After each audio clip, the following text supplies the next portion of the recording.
Good morning, and here we go again. So I'm new to this YouTube stuff, and I recently did my first video, which many people have contacted me, messaged me, friends, family, people from the church, asking who this strange, serious, somber, nervous man was.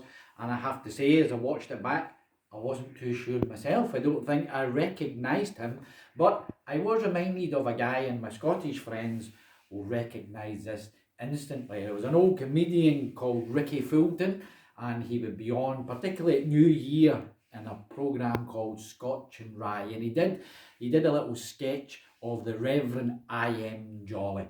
Reminded me somewhat of that. If you haven't heard of him, go onto YouTube and look him up. He's quite funny. I would ask you all to approach this little video. It's a little video I'm trying to practice for myself in this strange thing and to cheer people up a little bit and encourage you all in this difficult and dark time if I can. So I have a few thoughts that I'm going to use to try and cheer you up. It's been a week of learning for me in many ways. But I was out the supermarket the other day, and this is the first thing I learned. Our society is perhaps more multicultural than I had first realised. Judging by the shelves, particularly the empty shelves, seems to me that we're not actually British. We're Italian or maybe Chinese. I would say stick with the Chinese thought for a minute, because the amount of people I'm seeing on social media who are doing DIY haircuts, we may be more Chinese or somewhere in that Far East region than we realise. And I'm thinking of a certain leader with a certain haircut. I'm sure you know who I'm talking about. And I'm sure you're wondering why I've got the hat on. Well, first of all, I don't need to worry about a DIY haircut. So all of you who make fun of me for not having any hair, who's laughing now?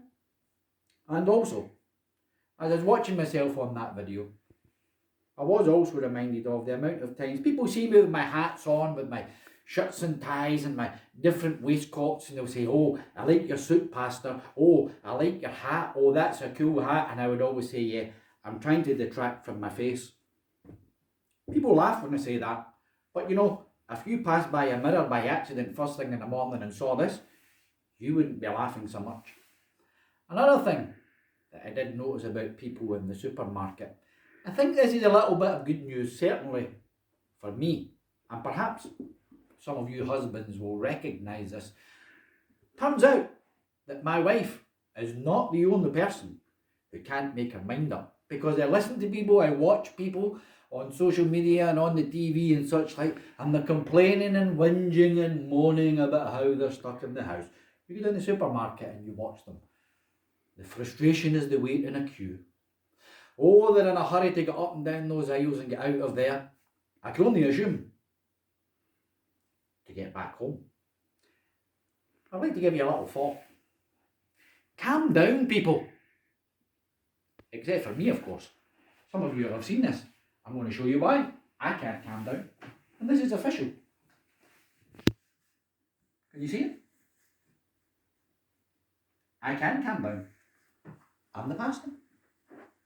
But you know, I want to give you another little thought. The Bible says over and over, don't be afraid. Be of good cheer. Be happy. Cheer up. Stop being afraid. Jesus says this to his people in many, many different circumstances. So I want to finish here with this little thought. A little joke, if you like. Topical. Think of the sudden surge for toilet paper.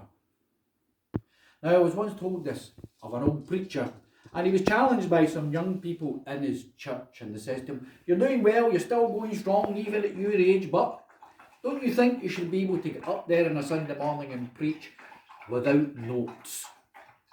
So he thought about it, and he says to him, "I'll tell you what, think about it all week and write down just one word. You leave that up in the pulpit there next Sunday and I'll speak on it." So they thought on it long and hard all week long, and the next Sunday the old man comes in, climbs into the pulpit, and there it is, one word written on this bit of paper. Diarrhea. And he paused for a second and he said, Moses took 2 tablets and went up the mountain. Cheer up.